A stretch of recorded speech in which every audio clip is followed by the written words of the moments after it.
Krishna says, Swalpamapyasya dharmasya trayate mahato bhayat. Even a little practice of this saves you from great fear.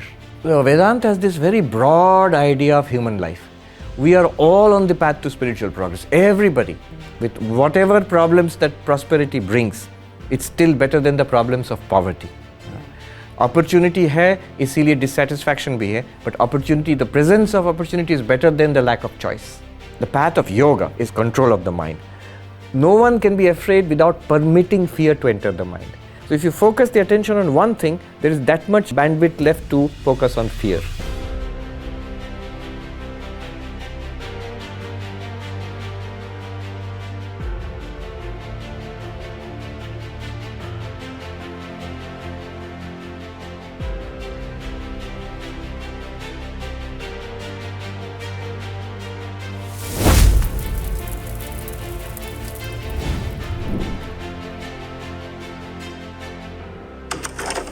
Swami Ji, thank you so much for talking to us, and I have to tell this and go on record to say this, is that it's not about I, but I have to say the I in me is that somewhere, I've all my life been looking for something or the other, and I've gone for Vipassana, met a lot of people, but somewhere just listening to you on YouTube in the last 3 months has given this thing that I'm not searching anymore, because there's been a lot of pain, and somewhere the answer to everything seems to be there, so you feel to me as the ultimate answer, and listening to you is a joy. And I can just say that morning, night, and of course, I know you don't like hearing this, but I want to say this because this is for everyone and a lot more people, because I have been affected in such a good way, and that's why it's an honor to be talking to you. Thank you for having me.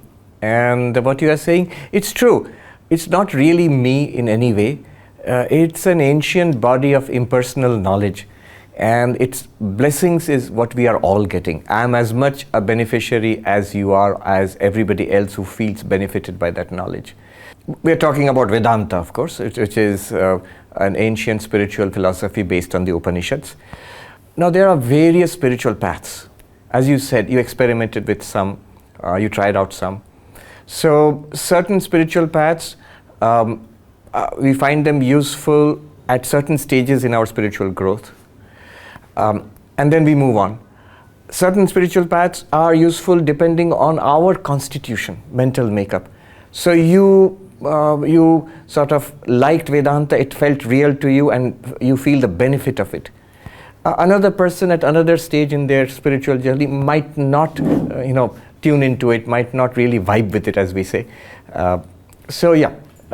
All of these paths are valid, and different people at different times, stages in their spiritual journey will find them useful, real, beneficial. Yeah, thank you for saying this, but I also have to say that today when I was flying from Bangalore to do this interview, to meet you, a lot of people, I said, because this is the first time I'm interviewing someone from, spiritual domain, and everyone was saying, oh, Swami Ji, and I was saying that to everyone, they should know if there is Swami, and one feels like saying Swami genuinely, it is you.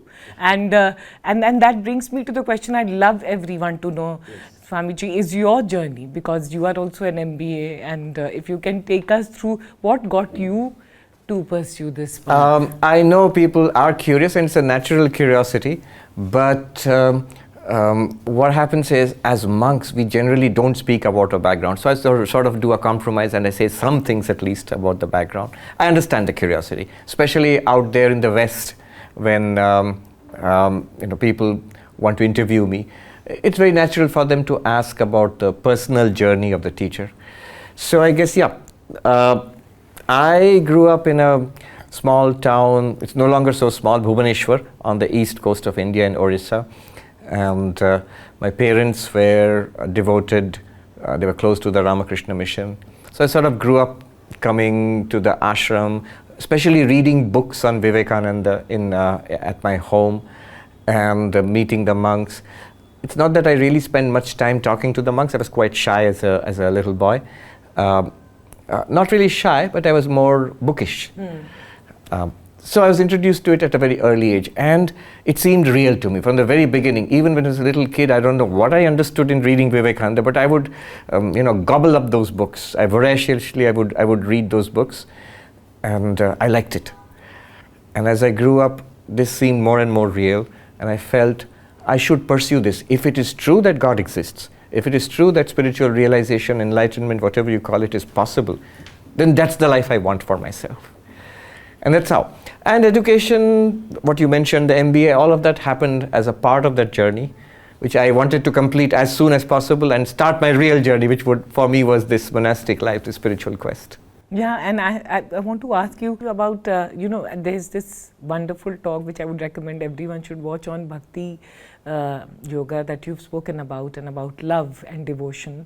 Somewhere, I don't know, that still for me it looks very difficult, but when you talk about Advaita Vedanta, and then all your talks, everything goes to that Advaita Vedanta, it seems like it talks, it looks like, okay, there is something one could pursue, but Bhakti, I don't know, is it like one has to be of very pure soul to pursue, to feel that kind of an emotion? Not really. You are saying this because your mental constitution is such that Advaita makes sense to you. This is called the path of knowledge, of inquiry. It makes perfect sense. It does to me also, and does to many people who enjoy those talks. But there are many, perhaps more genuine spiritual seekers, more in number, who are more interested in the bhakti side, because that appeals to the heart. They might feel that what you're talking about Advaita, either I don't understand it or I understand it, but it's sort of dry and philosophical, doesn't appeal to me. The love aspect of devotion, where you pray to God, you depend emotionally on God, you sing and you chant and you do ritual worship, and so that means much better, much more enjoyable, much more inspiring to many people. It depends a lot on the constitution of the person. Not that people on one path are somehow superior or more advanced than the other path. I thought you need more purity to be a devotional. You'd be surprised that texts actually say you need more purity to be a practitioner of jnana. Yeah, but the paradigms are different. The devotional approach it's a faith paradigm. You take it on belief. When you talk about God, you have to take it on belief that there is a God, because you're talking about something that we are not seeing right now, that we are not experiencing. So great mystics have experienced God, whom you trust, that such people will not lie. They are reliable speakers, what is called apta vakta, that means a reliable speaker, a reliable teacher. The scriptures talk about it. So you assume God must exist. Vishwas par lena, you take it on faith. Whereas there are some people, especially these days, in this day of reason and science, there are more and more people who find it difficult to take it. Just man lo, just accept it, they find it difficult. So the path of knowledge appeals to them much more. But one interesting thing I've seen, there are people who come to Vedanta in the path of knowledge, and then slowly they segue nicely into the path of devotion also. They combine devotion and knowledge. Swami Vivekananda, he said broadly spiritual life is, there is a component of action, there's a component of reasoning, there's a component of feeling, emotion, and there is a component of meditation. So these are the basis for his famous 4 yogas. Jnana Yoga, the path of knowledge. Bhakti Yoga, the path of devotion. Karma Yoga, the path of action, service. And Raja Yoga or Dhyana Yoga, that is the path of meditation. And his recommendation is that you combine all of them. Yeah. We have all these capacities. Some of these are more developed in each one of us, and that path feels more real to us, that we like this one. So I am a Jnana Yogi, or a Karma Yogi, or a Bhakti Yogi. But all the other paths are true also. And the fact that we don't really take to them at first, it shows there are sides to my nature which can be developed. So we should practice all of them, even if some of them feel theoretical or just faith-based or just mechanical. Still do it. Over time you'll see the wisdom of this, the harmony of these yogas.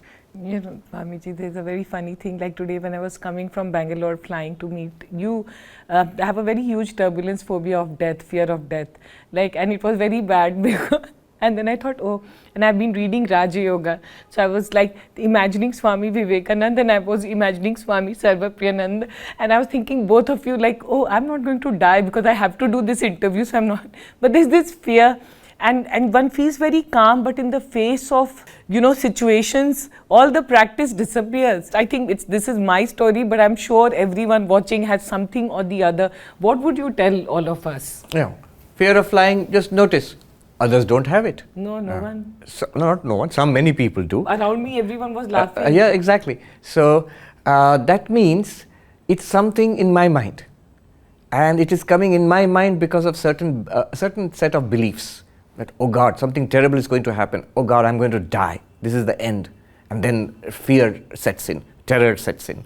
And there are people who have this genuine fear of flying. I'm just the opposite. I love everything about aeroplanes. As a kid, I used to love aeroplanes. You wanted to be a pilot? I wanted to. That sort of spread around the net now, because I said it in 1 or 2 interviews.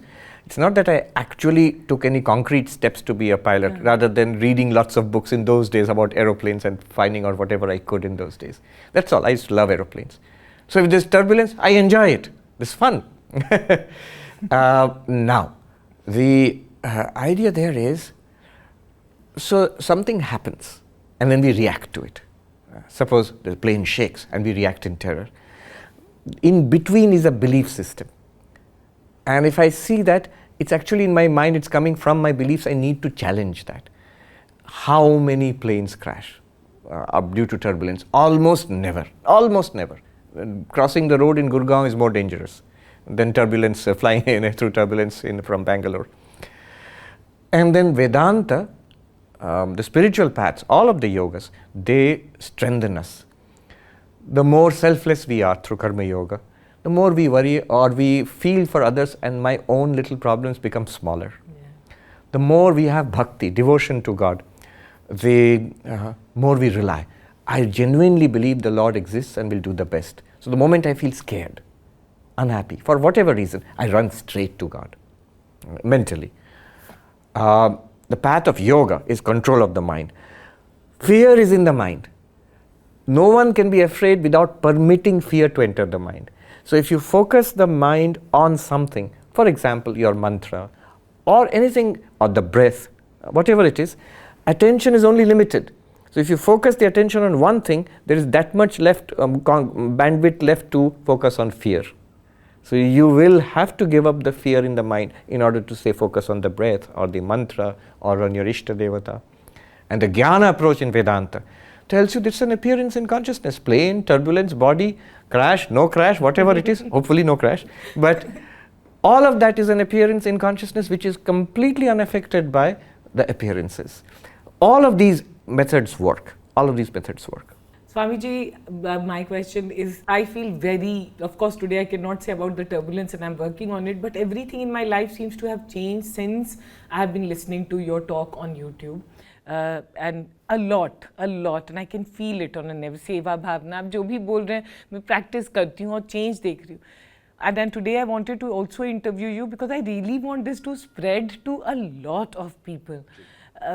कैसे होगा? ये क्यों नहीं? ये मुझे इतने देर से क्यों मिला और सबको क्यों नहीं हम ये सबको मिला है. Vedanta has this very broad idea of human life. We are all on the path to spiritual progress. Everybody, whether we know it or we do not know it, whether we accept it or we don't accept it, whatever a person is doing can seem to be completely non-spiritual, but is also part of that person's spiritual evolution. That's what Vedanta says. Now, when you do it consciously, you will say that, oh, I have come to spiritual life. I am trying to meditate, to do Vedanta Vichara, or to be devoted to God, to love God. Whatever it is, I'm trying to do that. I say, I am now practicing spirituality. If you don't do it, you will just say, I'm living life. But as Aurobindo said, life itself is yoga. If you're just living life, you're not interested in spirituality, you're interested in worldly stuff, money, status, all of that, that is also teaching us something. That we are trying to be spiritual unconsciously, through kicks and blows in the world, through the hard school, what do you call it, school of hard knocks. Hard blows in life, we are brought to a path, slowly we mature when we realize spirituality is important. Ab dekho, there are people who are so immersed in the world that what is happening in the world matters most to them. That means, why did that person talk like that to me? Oh, this is very nice, I must buy this. Oh, this place is nice, I will stay here. Like these people, I have relations with these people. These gadgets, it's all the world. Gadgets, places, things, food. I'm immersed in that. That's one kind of mentality. As we become more mature, I become more interested in my own reactions. Ab dekho what you just said. I came, there was turbulence, and I became scared, and I want to know how to overcome that. You are not so much worried about the turbulence as about the reaction of your mind. I am practicing meditation. Why is my mind not calm? Notice there's a difference between this person and the earlier person. The earlier person is worried about, is engaged, is unhappy, restless because of the world. This other person, unhappiness is not about so much the world as my own reactions to the world. I wish I could be calm. The other person is saying, I wish that fellow should suffer for what he did to me. And you are saying, I wish I could be calm even when somebody behaves badly. Now, this is a sign of spiritual progress. When we are not so much interested in people, places, events as our own reactions to them. This is an inwardization process. In Vedanta they say, sadhus will say, आप पहले देखो आप कहाँ बैठे हो.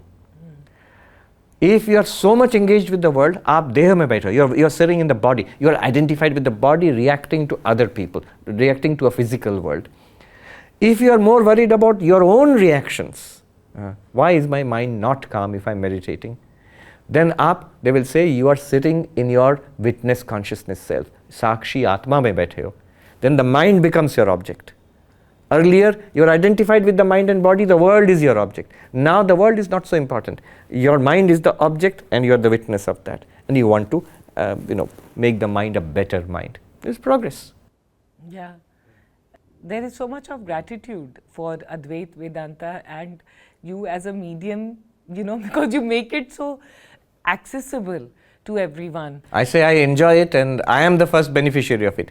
Because when I'm talking about it, I'm also studying. This is the kind of way of keeping my mind on these truths. It is a kind of, in Vedanta we call it nididhyasana. Dwelling on a truth which has been acquired already, you stay with it. One way of staying with it is studying. Another way of staying with it is meditating on what you have studied. Another way of staying with it is teaching. Yeah. And I saw your talk with the scientist in US. There were two recently, Bernardo Kastrup. Yes, one recent one. That I had a talk with Bernardo Kastrup and another talk with Hoffman, I think Donald Hoffman, who is a cognitive scientist from UC Riverside in California. Both of you, it was a Zoom conversation. Both were Zoom conversations. Yeah, so I forget the name, but I just thought that, it was a very logically one sees the whole super consciousness of the conversation. And then today you're talking, you're in US, traveling across the world and talking to people from different faiths, different beliefs. So Swamiji, I want to ask you that the more you talk and the more you, spread this concept of Advaita Vedanta, do you also see this, that there is this oneness in all? True, there is absolutely, it is there. If you see it from a physical perspective, all seem so different from each other. If you see it from a mental perspective, again people are different mentally. As persons we are different. But if you take a stand as the witness consciousness, you begin to see it's the same reality in all beings. It's the same light shining through all bodies and minds. And you are that. Every one of us is that light. You feel that oneness. Yes, that is true. As you said, conversations with so many people, there is a rising interest in this. And Advaita Vedanta is peculiarly poised to serve this purpose right now. Because spirituality should be presented in the language of reason and experience. Language of faith and devotion is also absolutely true, if you have faith already. But if you are going to doubt it, if you have a skeptical mind, if you have inquiring mind, then the path of reasoning is very suitable. So these scientists, someone is a cognitive scientist, someone is a philosopher of mind, they are interested because I can speak to them in their own language. I have to stick to reason, Yeah. and I have to stick to facts. I cannot claim there is such a heaven and there is such a God. They're not interested. This is just a matter of faith. But if you talk in the language of psychology, you talk in the language of cutting edge physics, if you talk in the language of AI, and in terms of the philosophy of mind, this is like a common language at the world of academicians, thinkers.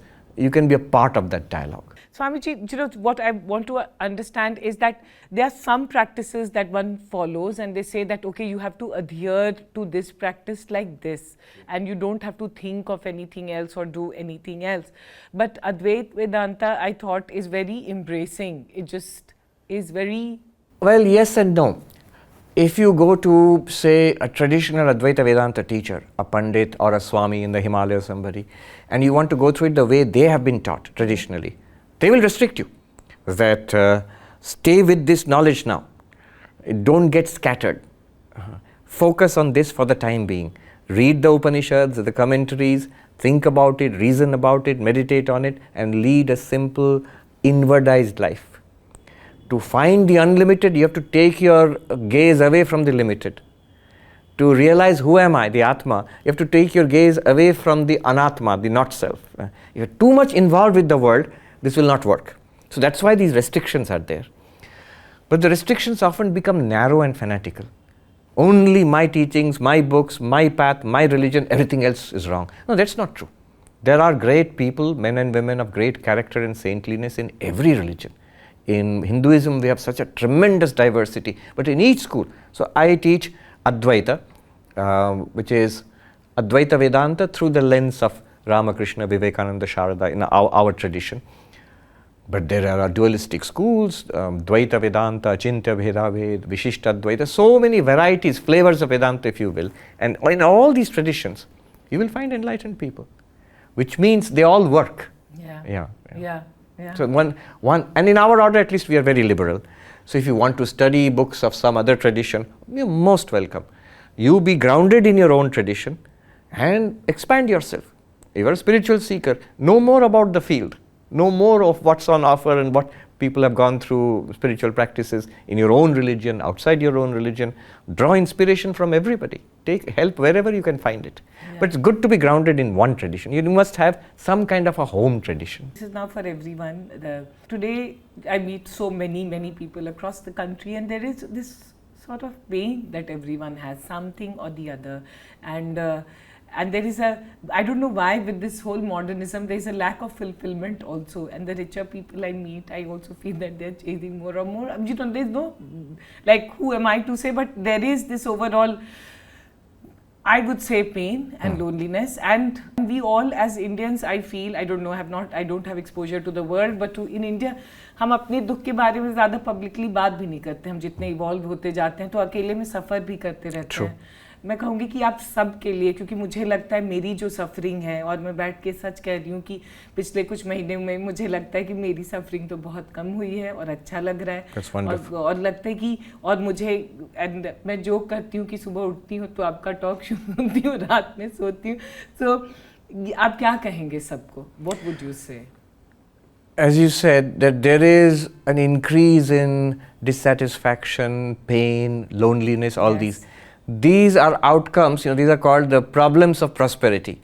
If you ask me, the little bit of India that I have seen in my childhood, in the 70s and 80s, and what we are seeing now, without any reservation, I can say I will always prefer this India to that India.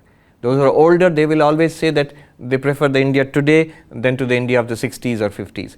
We are better off. With whatever problems that prosperity brings, it's still better than the problems of poverty. Opportunity है, इसीलिए dissatisfaction भी है, but opportunity, the presence of opportunity is better than the lack of choice. So, that, having said that, it's not that we don't have new problems now. Because of this new world we are living in, the world has changed in the last 20 years or so, and India has changed very fast. In the US, I tell people, if you come to this country, to the United States, every 5 years, you'll find more or less the same country. I tell them that we have a saying in Hindi, 19 piece, a little better, little worse. But if you come to India every 5 years, you'll find a new India. And not just in the big cities, certainly, not just in the big cities, the second tier cities, the third tier cities, down to the village level, town level, village level. India is changing. Infrastructure, first of all, you see all of that. Prosperity, infrastructure, energy, dynamism, the whole place is coming awake. But the people are also changing. So the young people today have different values and aspirations, quite different from what we had as kids. So India is changing very fast, and it brings with it new set of problems. One would be dissatisfaction. When you have endless opportunities, varieties, and you will take up only one of them, only something you can pursue and get achievement up to some level, whatever it is, academic or economic or relationship wise. And it will always seem dissatisfying compared to, say, we always compare ourselves to those who are doing much better than us, in whichever dimension you want. So it will seem dissatisfying. If you have too many choices, what happens is, it's called a buyer's regret. That means we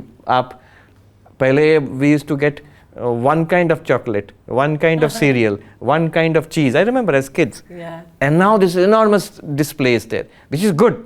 But now if you buy one, you will feel that this is not as good as the one I should have bought that one.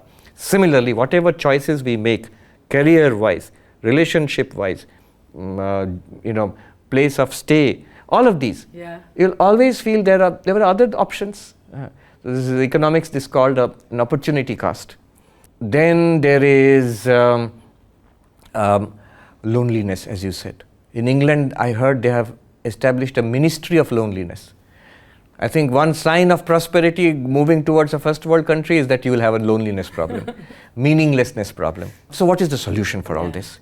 Solution is only one. It is spirituality. I am not saying only Advaita Vedanta, though I am very much in favor of Advaita, but spirituality in some genuine form. Sri Ramakrishna put it this way: no matter how many zeros you have, you line up a series of zeros one after another, it's still zero. But you put one in front of those zeros, then every zero has a value. 1 0 is 10, 2 zeros are 100, and so on. Now what is that one? It is spirituality in the broadest sense. You may have devotion to Sri Krishna, someone else might have devotion to Christ, or might be a devout Muslim, someone might be a practitioner of Vipassana, spirituality might be an activist spirituality of doing good to large numbers of people. In whichever way, catch hold of spirituality, it gives enormous benefits. I have this inner feeling, and I'm not hesitant to share it. I think a sign of maturity is when you become spiritual, in some way. I am not limiting you to that you have to be spiritual in this way. The quest that there is something beyond material life. Ethical life is higher than material life, and spiritual life is higher than ethical life. Sooner we come to this understanding, the better for us. And I think it can start from a young age. Vivekananda said, teach it to children for they can understand. So if we start at an early age, in fact this ashram we are sitting in has been set up for value education, for giving higher values to school kids in a very broad universal sense. I think that as school kids, I got all this at home and in the ashram, but we didn't get any of it in the school. So because schools did not think it their business to teach anything about values. But I think they should teach values. One great educationist, he said, this is the historic failure of education. In ancient times, both in Greece and India, people used to go to great teachers to learn about life. What is right, what is wrong, what is the goal of life, what should I do in life, how to be happy, what is happiness, does God exist, all these big questions. Over time, teachers felt it is none of our business to tell you how to live or about spirituality. We will just teach you chemistry, physics, English, Hindi and all that. So he calls it the great historic failure of education, that we have withdrawn from that high purpose of education. It's time to bring that back on a large scale. Yeah, and Swamiji, my question for everyone and including me is that, you say Brahmasmi, and super consciousness.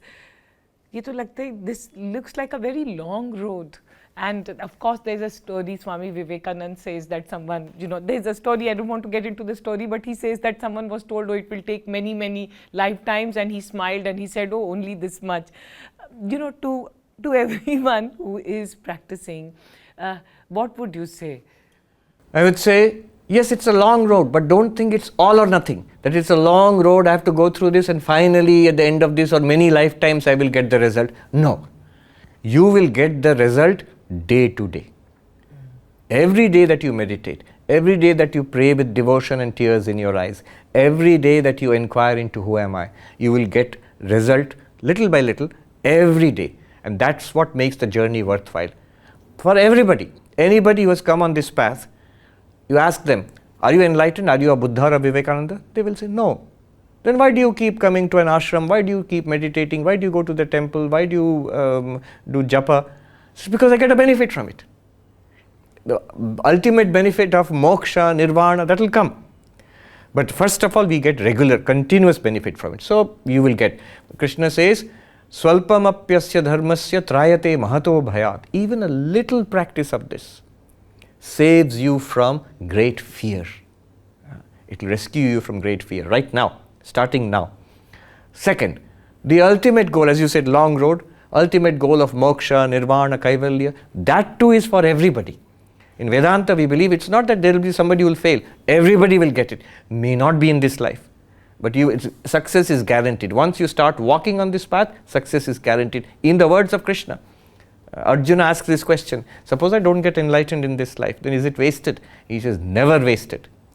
You will get benefit in this life, you will go to heaven after death, you will come back and be reborn as a spiritual seeker and start from where you had left off. Even if you have no memories, you will start with those samskaras. You will be an advanced spiritual seeker in next life. Everybody will get enlightened. Nobody loses anything in spiritual life. In other things we lose, but in spiritual life nobody is a loser. I remembered the story you had said, no, that someone went and asked that, oh, will I be okay, was going for a war or something, and then or some disease he had or some operation he was going for, and he said, हाँ अच्छा होगा, मर भी जाओगे तो अच्छा होगा और जियोगे जो भी होगा अच्छा होगा. हाँ. And it's not just rhetorical, it's not just a trivial saying. Yeah. He really meant it. Yeah. So you get this perspective in spiritual life through bhakti, through jnana, in whichever way. You really begin to see, हाँ अच्छा ही होता है from a spiritual perspective. Yeah. May not be from a material perspective. There is life and death, success and failure. Yeah. But from a spiritual perspective, अच्छा ही होता है. And last, we are at Ramakrishna Mission. I've come here for the first time. Swami Ji, if you could tell us about the mission. And yes, the Ramakrishna Mission, as we know, was set up by Swami Vivekananda long way back. And in fact, the first ashram set up in the West, it was where I am right now in the Vedanta Society of New York in 1894. And this is one of the newest ashrams where we are, the Ramakrishna Mission in Gurgaon.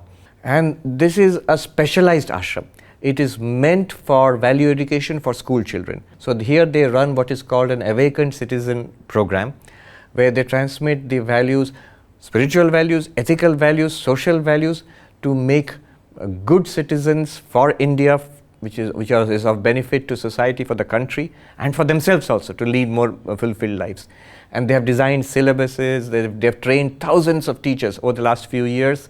And so teacher training is very important to spread values. First, the teachers must be convinced. And so already, by now, some 6,500 schools are to different degrees implementing part of this syllabus.